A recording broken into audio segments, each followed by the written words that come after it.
नमस्कार। राज्यसभा टेलीविज़न में आपका स्वागत है। मैं हूं अखिलेश सुमन और आप देख रहे हैं हमारा खास कार्यक्रम स्पेशल रिपोर्ट। स्पेशल रिपोर्ट के इस अंक में हम आपको दिखा रहे हैं पिछले 4 साल के एनडीए सरकार की विदेश नीति का लेखा-जोखा। क्या परिवर्तन आए भारतीय विदेश नीति में? कितना असर रहा और क्या उपलब्धियां रहीं?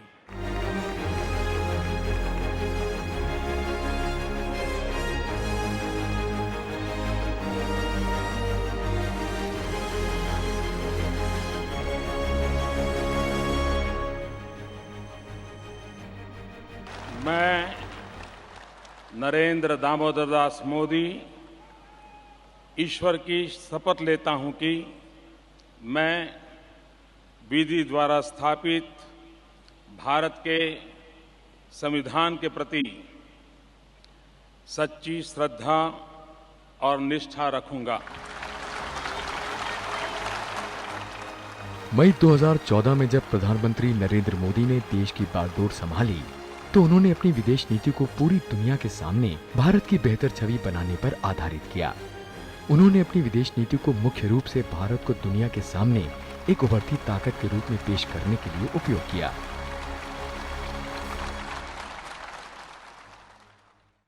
Prime Minister Modi has brought a very strong vision to foreign policy, and this is reflected in his understanding that India needs to engage more with the world in order to fulfill the domestic agenda.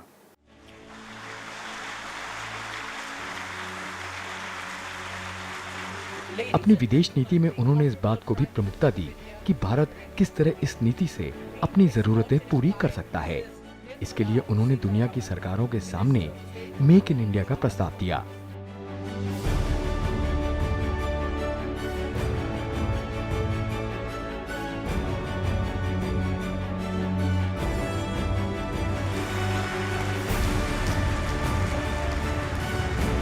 इसका मतलब ये था कि भारत में बनाओ और पूरी दुनिया में बेचो।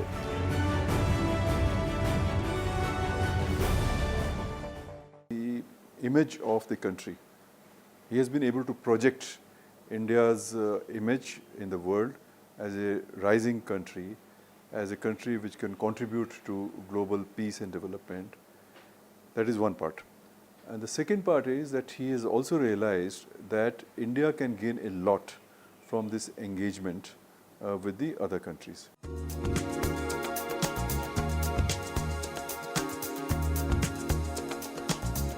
मेक इन इंडिया के प्रस्ताव को पूरी दुनिया ने हाथों हाथ लिया। दुनिया के सभी देशों के व्यापारिक निवेश के मानचित्र में भारत का नाम सबसे ऊपर के देशों में शुमार हुआ।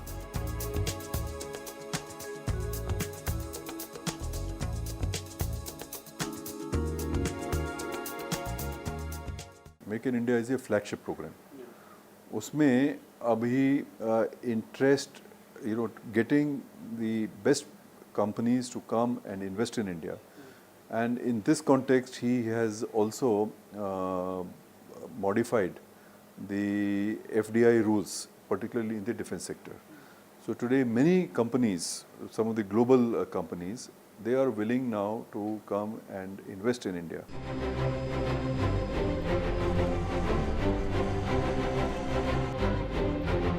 विदेश नीति के मामले में प्रधानमंत्री नरेंद्र मोदी ने एक नया प्रयोग किया, प्रवासी भारतीय लोगों के साथ अपने को जोड़ने का। वो विदेश में जहां जहां भी गए, प्रवासी भारतीयों से मिले।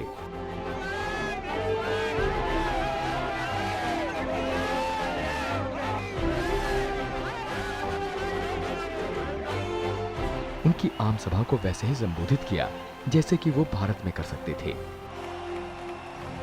इसने प्रवासी भारतीय लोगों के मन में आत्मविश्वास पैदा किया। जिस देश में वो प्रवासी भारतीय रहते हैं, उस देश के अंदर भी उनके प्रति सम्मान की भावना बनी।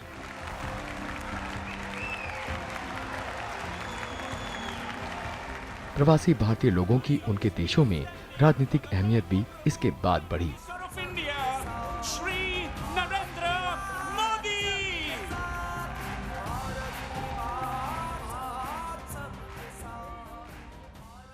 आज भारतीयों का जो सम्मान बढ़ा है, भारतीय पासपोर्ट का जो सम्मान बढ़ा है, मैं समझता हूँ कि प्रधानमंत्री की जो सीधी बात है हमारे लोगों के साथ, बहुत इसका असर पड़ा हुआ है। पहली बार उनको इस तरह से उनको उपयोग में लाया गया है।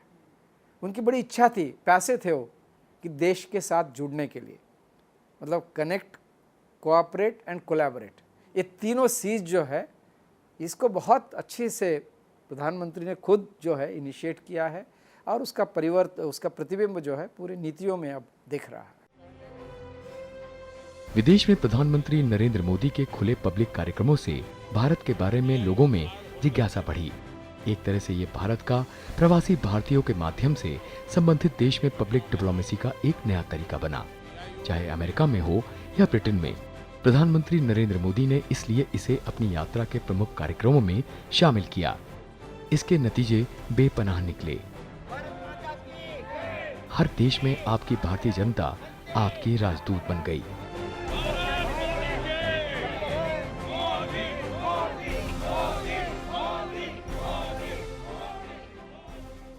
देश के लिए गुडविल से बढ़िया कोई और चीज़ नहीं हो सकती। आपके देश के प्रति उस देश के नागरिकों में, उस देश के सरकार में मित्रता की भावना अगर है तो वहीं से सब चीज़ें शुरू हो जाती। इस प्रयोग को और आगे बढ़ाने के लिए प्रधानमंत्री ने दिल्ली में 9 जनवरी 2018 को प्रवासी सांसदों और मेयरों का एक सम्मेलन दिल्ली में आयोजित किया। इससे प्रवासी भारतीय लोगों को भारत के साथ अपनी जड़ों को और मजबूत बनाने का मौका मिला। विदेश में जो भारतीय मूल के लोग हैं और जिन्होंने वहाँ अच्छा नाम कमाया है, वहाँ के राजनीति में अच्छा स्टेटस पा लिया है, उनको भारत से जोड़ने की बहुत ज़रूरी हमने महसूस की।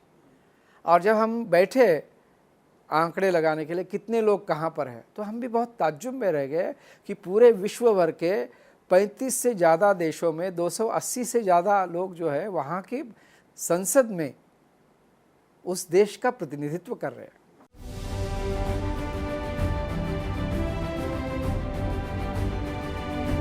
विदेश मामले में प्रधानमंत्री नरेंद्र मोदी ने आतंकवाद के खिलाफ पूरी दुनिया में माहौल बनाने में काफी अहम भूमिका निभाई। अमेरिका ने भी इस बात को महसूस किया और डोनाल्ड ट्रंप जब अमेरिका के राष्ट्रपति बने तो उन्होंने आतंकवाद के खिलाफ पाकिस्तान पर खुलकर नकेल कसना शुरू कर दिया। यहाँ तक कि उन्होंने अमेरिका की तरफ से आतंकवाद की जननी पाकिस्तान को विभिन्न मदों से मिलने वाली इमदाद पर भी रोक लगा दी। Experience with mister Trump that has been very positive. और कई लोग शायद थोड़े चिंतित थे, लेकिन president Trump was very quick to see the strategic importance of India. Bharat ने अमेरिका के साथ सहयोग बढ़ाने पर विशेष ध्यान दिया। यही वजह है कि अमेरिकी राष्ट्रपति डोनाल्ड ट्रंप ने भारत को एशिया प्रशांत की एक बड़ी ताकत बताकर भारत के साथ रणनीतिक संबंधों को मजबूत करने की बात कही। ट्रंप ने तो भारत को प्रमुखता देते हुए एशिया प्रशांत को हिंद प्रशांत का नाम दे दिया।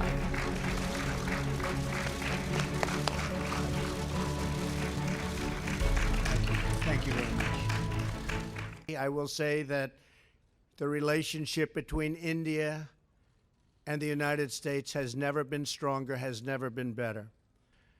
I am thrilled to salute you, Prime Minister Modi, and the Indian people for all that you are accomplishing together. Your accomplishments have been vast. हमारी नेवी का आउटरीच एक बहुत अच्छा हो गया है और कई कंट्रीज़ में जाके वो किया है। अभी आप देखिए इन इनिशिएटिव्स की वजह से now you have this Indo-Pacific, the idea of Indo-Pacific, the idea of quadrilateral. Now all this has happened because India started to look at itself not just as a land power or a continental power, but also as a maritime power with lot of strengths. इसी के बाद शुरू हुई quad यानी America, Bharat, Japan और Australia की रणनीतिक चौकड़ी बनाने की शुरुआत। जापान के विदेश मंत्री तारो कोनो के प्रस्ताव पर चारों देशों के अधिकारियों के स्तर पर एक बार बात हो चुकी है और आगे की रणनीति पर विमर्श चल रहा है। India is open to working with like-minded countries on issues that advance our interests and promote our viewpoint. we are not rigid in this regard. Because of our broad acceptability as a country, there are a number of such initiatives which we are part of. For example, we did the trilateral meeting with Russia and China last year, and this was on the topic of Asia Pacific. We also do an India, Sri Lanka, Maldives trilateral on security matters. We have been doing India, US, Japan for many years now, and recently we have started India, Japan, Australia. We also have India, Afghanistan, Iran, and we are looking to hold the India, US, Afghanistan meeting. All these meetings are conducted at different levels. As far as we are concerned, we have an open mind to cooperate with countries, with convergence, but obviously on an agenda which is relevant to us. Quad दरअसल Asia प्रशांत और दक्षिण Asia में भारत की ठोस नीति का असर था। इसके पहले चीन ने डोकलाम में सीमा पर भूटान की जमीन का अतिक्रमण करने की कोशिश की। भारत ने उसके बचाव में अपने सैनिक उतार दिए और 72 दिनों बाद चीन को उस जगह पर पहले की स्थिति कायम करने की घोषणा करनी पड़ी। डोकलाम का ये पूरा इलाका एक डिस्प्यूटेड इलाका है, तो वो लोग शायद उनका एक आकलन भारत का वो कहीं गड़बड़ा गया। तो ये एक बहुत ही ज़बरदस्त इनिशिएटिव था इंडिया का कि उसको एक प्रीएम्प्ट करना और वो ना होना। मुझे लगता है कि ये इन्फॉर्मल समिट इसीलिए हुआ डोकलाम की वजह से। अगर डोकलाम ना होता तो शायद इन्फॉर्मल समिट नहीं होता। डोकलाम में भारत के दृढ़ रुख ने पूरी दुनिया को प्रभावित किया। किसी को यह विश्वास नहीं था कि भारत इस तरह का दृढ़ रुख अपना सकता है। इसके पहले जब पाकिस्तान में आतंकवादियों के खिलाफ भारत ने सर्जिकल स्ट्राइक की थी, तब भी दुनिया में भारत का सम्मान बढ़ा था और रूस, जर्मनी सहित अनेक देशों ने भारत की आतंकवादियों के प्रति रुख का समर्थन किया था। सर्जिकल स्ट्राइक्स एक क्लैरिटी उससे आई कि साहब this far and no further, तो उसे एक क्लैरिटी उसकी आई। और अब आप उनसे बातचीत नहीं हो रही है और इन्हें the framework of comprehensive dialogue etcetera, तो क्लैरिटी आ गई कि साहब terrorism is a very big problem for us. उस पर आप जब तक नहीं बढ़ोगे हम नहीं आगे। So these are I think the positive gains, these are the positive gains. लेकिन ये समझ लेना कि डिप्लोमेसी में अगर मिल मिला लेंगे और ये सब प्रॉब्लम हल हो जाएगी, सॉल्व हो जाएगी, ये नहीं होना। अब देखिए, because of the firmness that India has shown, the Americans are also now showing some firmness on Pakistan. India's view on Pakistan that it is supports terrorism is now very well appreciated all over the world. FATF ने जो उनके ऊपर एक hold लगाया है, तो that is also a part of it. So I think that is how we should look at that if there is no improvement on India-Pakistan relations. Bharat ने चीन के one belt one road initiative का boycott करके एक बार फिर विवाद वाले मुद्दों पर दृढ़ता का परिचय दिया। भारत ने साफ साफ कहा कि इसमें पारदर्शिता का पूरा अभाव है और ये भारत जैसे देशों की संप्रभुता का उल्लंघन करता है। भारत का खास इशारा चीन पाकिस्तान इकोनॉमिक कॉरिडोर की तरफ था। BRI के विरोध के पीछे भारत की चिंता सिर्फ चीन पाकिस्तान इकोनॉमिक कॉरिडोर की नहीं थी, बल्कि भारत की चिंता यह भी थी कि कहीं इस तरीके से गरीब और विकासशील मुल्कों पर आर्थिक उपनिवेश न ढाया जाए। श्रीलंका का उदाहरण भारत के सामने था। चीन के साथ भारत में अप्रैल 2018 में प्रधानमंत्री नरेंद्र मोदी ने अनौपचारिक शिखर सम्मेलन का प्रस्ताव दिया। उन्होंने वुहान जाकर चीन के राष्ट्रपति शी जिनपिंग के साथ अनौपचारिक वार्ता किया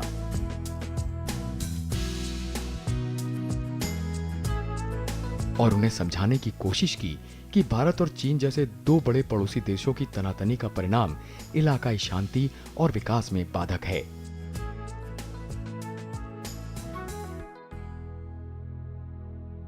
The two leaders therefore agreed that India and China, as major powers with strategic and decisional autonomy, will pursue peaceful, stable and balanced relations. And such a relationship will be a positive factor for stability amidst the current global uncertainties. हालांकि प्रधानमंत्री नरेंद्र मोदी ने पड़ोसी देशों को अपनी विदेश नीति में अहमियत दी है। यही वजह थी कि मई 2014 में उन्होंने अपने शपथ ग्रहण समारोह में पड़ोसी मुल्कों की सरकारों के प्रमुखों को आमंत्रित किया। एक मुखर विदेश नीति और पड़ोस को महत्व।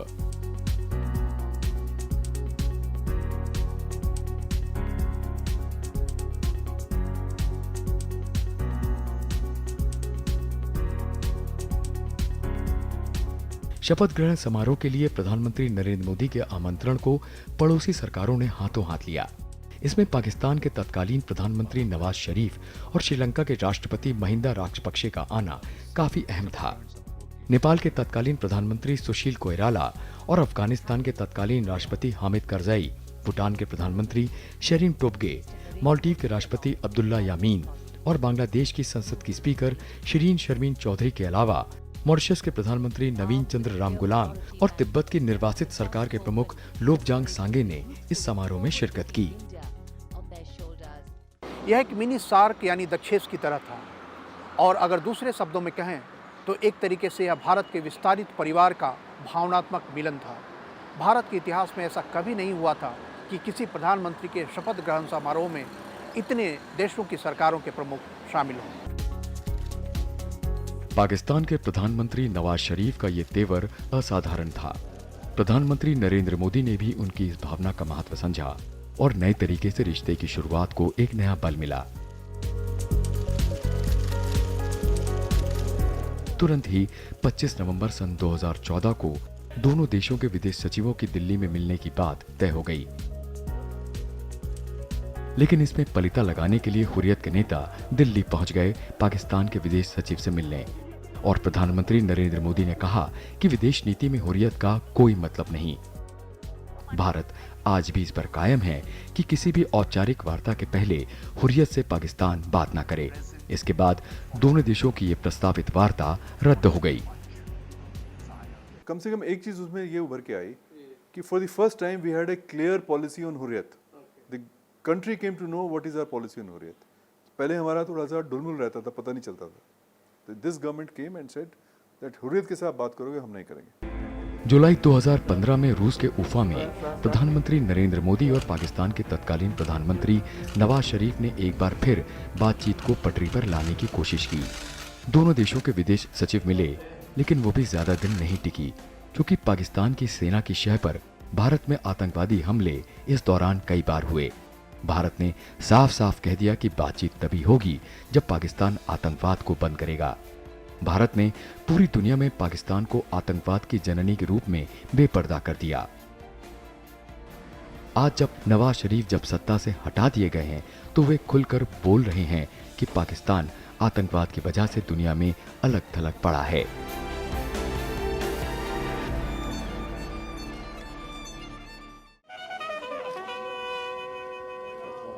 बांग्लादेश के साथ अपनी पार्टी की पुरानी नीति को त्याग कर प्रधानमंत्री नरेंद्र मोदी ने भूमि सीमा समझौते को लागू करा दिया। आज बांग्लादेश एक बार फिर से हमारा सबसे नजदीकी दोस्त बन गया है। बांग्लादेश की प्रधानमंत्री शेख हसीना भारत आईं। प्रधानमंत्री नरेंद्र मोदी भी ढाका गए। पाकिस्तान के आतंकवाद के खिलाफ भी बांग्लादेश पूरी तरह से भारत के साथ खड़ा है।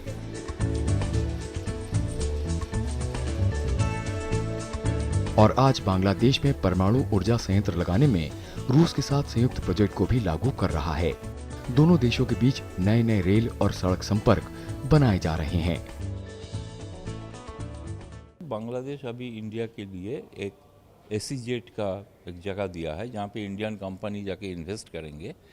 उससे फ़ायदा विन विन सिचुएशन है। वो फ़ायदा भारत के लिए है भी, बांग्लादेश के लिए भी। बांग्लादेश से जो बहुत दिन से जो ट्रेड डेफिसिट था वो कम हो जाएगा। साथ साथ बहुत सारे कमोडिटीज़ जो इंडिया में आएंगे वो मेक इन इंडिया का एक दूसरा तरह से प्रोग्राम हो रहा है। बंगाल का जो खाड़ी है उसमें दोनों देश का जो तालमेल अभी चल रहा है, तो इसलिए वो भारत का सिक्योरिटी के लिए बहुत ज़्यादा इम्पोर्टेंट है। अमेरिका ने जब अप्रैल 2018 में रूस पर नए सिरे से प्रतिबंध लगाने की घोषणा की तो कुछ लोगों को लगा कि भारत रूस से दूरी बना लेगा। लेकिन जब रूस के राष्ट्रपति व्लादिमीर पुतिन ने इस मामले पर विमर्श के लिए सोची में अनौपचारिक शिखर वार्ता के लिए प्रधानमंत्री नरेंद्र मोदी को निमंत्रण दिया तो मोदी ने वहां जाकर रूस के साथ एकजुटता जताई। भारत ने रूस के साथ आर्थिक संबंध बेहतर बनाने के लिए नया रणनीतिक तंत्र बनाने की घोषणा की। ये भारत के स्वतंत्र विदेश नीति का परिचायक था।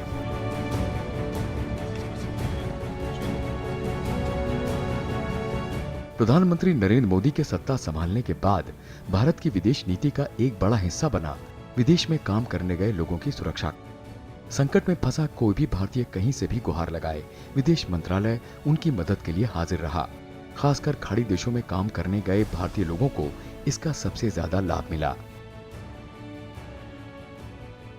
आज के दिन में हम बहुत गर्व से कह सकते हैं कि विदेश में कोई भी भारतीय वंचित अवस्था में या दुविधा में या संकट में फंसा नहीं रहेगा, ये हम गारंटी ले लेते हैं। जो भी लीगल तरीके से, वैध तरीके से देश से बाहर काम करने के लिए गल्फ में जाते हैं, उनके लिए हमने 10 लाख के इंश्योरेंस की सुविधा की है। नाम बहुत ही नाममात्र उसका जो है शुल्क है। इंडियन कम्युनिटी वेलफेयर फंड की लॉन्चिंग की है, जो पहले थी लेकिन उसके सुधार करके बहुत उसको यूज़र फ्रेंडली या संकट समय में कोई भी उसका फ़ायदा हमारे कॉन्सुलेट को या एम्बेसी को अप्रोच करके कर सकता है। यमन से करीब 4000 भारतीयों को निकालना विदेश में भारत की साख का एक नमूना था। ऑपरेशन राहत के नाम से प्रसिद्ध इस अभियान में अमेरिका और ब्रिटेन सहित बांग्लादेश और कई अन्य देशों के नागरिकों को भी बमबारी के बीच निकाला गया। इसके लिए प्रधानमंत्री नरेंद्र मोदी का अनुरोध मानकर सऊदी अरब ने तो हवाई अड्डे के आसपास बमबारी भी रोक दी, ताकि भारत में फंसे लोगों को निकाला जा सके।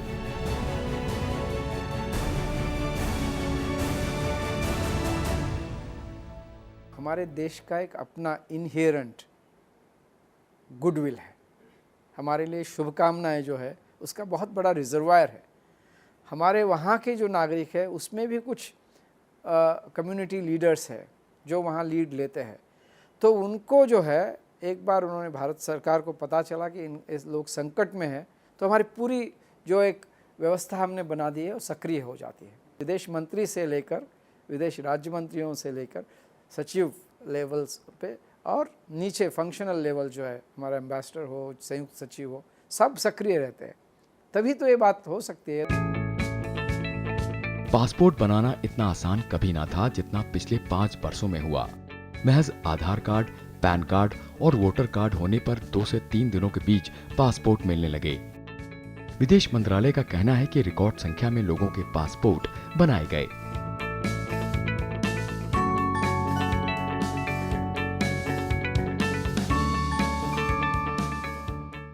पुलिस वेरिफिकेशन में देरी लगती है कई बार, इसको इस बात को समझ के हमने एक नई व्यवस्था त्रिसूत्री कर दी है, जिसमें अगर आधार कार्ड, पैन कार्ड और चुनाव कार्ड आपके पास है तो बिना पुलिस वेरिफिकेशन के आपको पोस्ट वेरिफिकेशन बेसिस पे पासपोर्ट दिया जा सकता है। वेरिफिकेशन एक सरकारी गैजेटेड अफसर का पत्र पहले ज़रूरी होता था, उसको हमने हटा दिया। करीबन 3 करोड़ और 93 लाख लोगों को हमने पिछले 4 साल में पासपोर्ट दिए।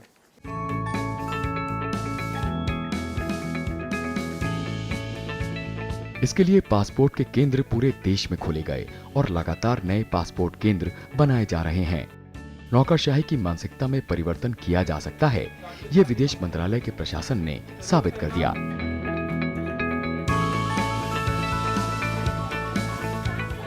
जहाँ लोग हैं वहाँ पासपोर्ट मिलना चाहिए। पासपोर्ट आपके द्वार, ये हमारा घोषवाक्य है और इसके तहत देश में पिछले सिर्फ 1.25 साल के अंदर 192 नए कार्यालय खुल गए हैं और हमारा ध्येय है कि 290 करीबन 200 मैं समझता हूँ 289 नए पासपोर्ट कार्यालय देश में खुलेंगे जल्द ही। वीजा देने की प्रक्रिया को भी आसान बनाया गया। 150 से अधिक देशों को ई वीजा देने की सुविधा दी गई। 3 दिनों के बीच ई वीजा के आवेदनों पर विचार करके उन पर निर्णय लिए जाने लगे। इससे जहां पर्यटन बढ़ा, वहीं अंतर्राष्ट्रीय संबंध भी बेहतर होने लगे।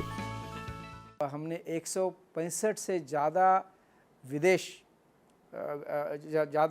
देशों को आज इलेक्ट्रॉनिक वीज़ा की फैसिलिटी दे दी है।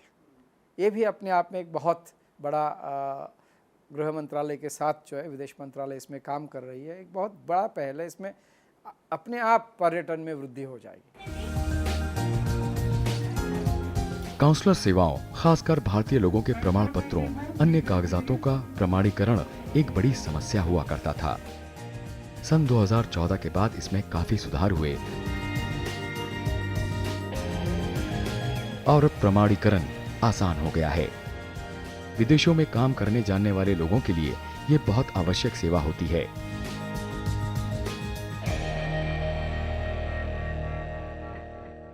ई सनद जैसे सीबीएसई है, हमने सीबीएसई से मिलकर एक योजना बनाई है जिसके तहत उनके सब जितने भी सर्टिफिकेट्स हैं उसको हम ऑनलाइन अटेस्टेशन कर देंगे। सीआईआई के साथ हमने ये एग्रीमेंट कर लिया कि जो कमर्शियल डॉक्यूमेंट्स वो भेज देंगे हमारे पास, उसका हम ऑनलाइन कर देंगे। तो हम बहुत लगातार उसमें लगे हुए हैं कि ज़्यादा से ज़्यादा लोगों को ये ऑनलाइन सुविधा प्राप्त हो। इसमें पैसा भी कम लगेगा, देर भी कम होगी और फिर इसमें जो ब्रोकर्स और एजेंट का रोल भी जो है वो इंक्रीजिंगली कम होता जाएगा। पिछले 4 वर्षों में प्रधानमंत्री नरेंद्र मोदी और विदेश मंत्री सुषमा स्वराज के नेतृत्व में विदेश नीति आम जनता को सुविधाएं मुहैया कराने और दुनिया में भारत की छवि बेहतर बनाने के लिए तत्पर रही।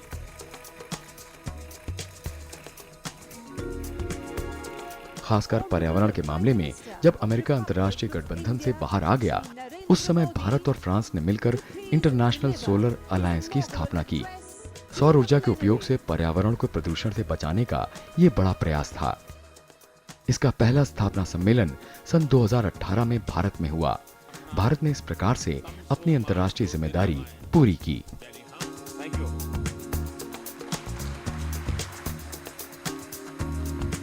Thank you, Honorable Prime Minister of India, for your vibrant address.